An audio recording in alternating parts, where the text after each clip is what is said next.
আমার হিসাব কিতাব করে দেয়। আমার হিসাব কিতাব আপনি কিমান করব করে করে তো শেষে হবো আপনার কি করেছে আমার হিসাব কিতাব আমার এজে করে পেলাই শেষ শেষে হয়ে গেল আমার আসাম এসেম্বলি পাস হয়ে গেল বিটিসি এসেম্বলি পাস করে দিয়ে আগত ইয়ার পিছত আসাম এসেম্বলি লৈ যায় ইহঁতে অডিট কৰাটো সঁচা মিছা কিন্তু আসাম এসেম্বলিৰ দিছপুৰত যেতিয়া ছেছন হ'ব সেই সময়ত যিটো ফ্ৰেছ হয় ইয়াতে পাছ হৈ গ'ল ইয়াৰ পিছত আৰু কিহৰ হিচাপ আছে আৰু ইয়াৰ পিছত কিহৰ হিচাপ কিতাপ নামটো নকওঁ মই নাম ল'লে আৰু লাগি যায় এই মানে ৩ বছৰ শাসন কৰিলে ৩ বছৰত আজিলৈকে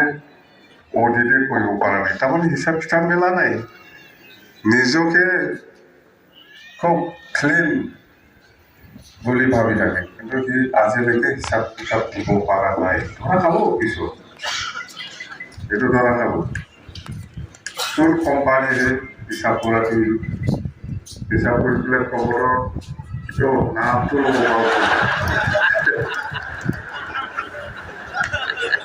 নাম ক'ব নালাগে বুলি কৈছে